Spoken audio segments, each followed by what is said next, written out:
Let's quickly review the changes we made to add Raven to this application.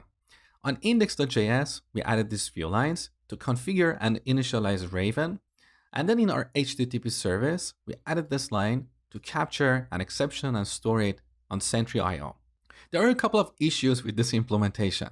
Let's go back to our index.js. The first issue is that we have polluted this module with the details about setting up our logging service. Index.js is a high-level module and is responsible for bootstrapping our application. It's like a manager, it's delegating tasks. The details of this task should not be here. So that is the first issue. We have polluted index.js with the details of our logging service. The second issue is that our current implementation makes it hard to replace Raven with another library in the future. Because if you want to replace Raven with another library, another implementation, we have to search in our project, and anywhere we have a reference to Raven, we need to modify that reference with something else.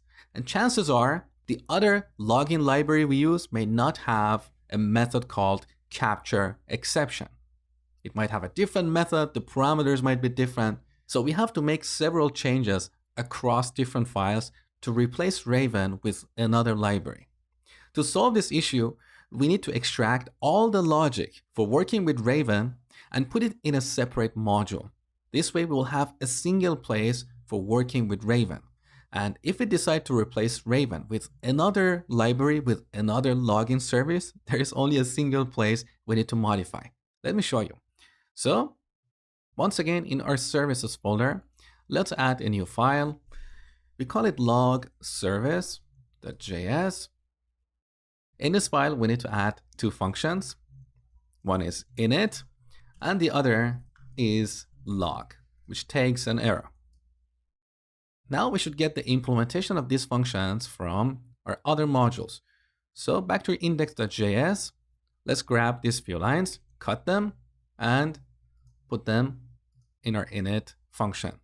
Obviously, we need to import Raven on the top.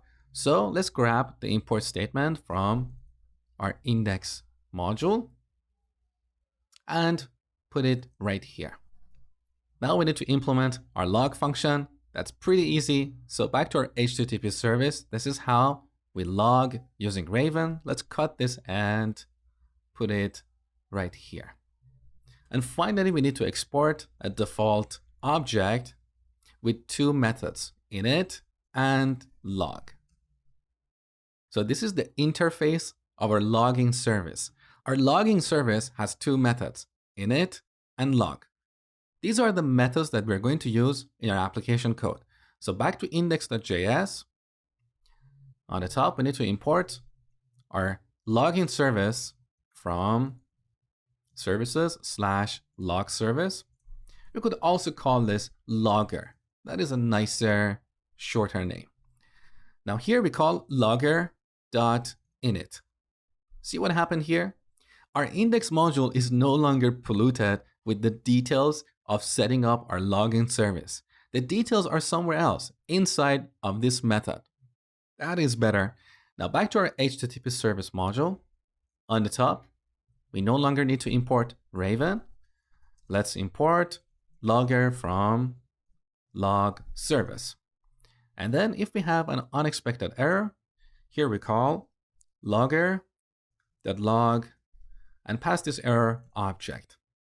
With this refactoring, we no longer have a reference to Raven in this module or index module. The only place we have referenced Raven is inside of our log service. If tomorrow we decide to replace Raven with another library, this is the only file, the only module that we need to modify.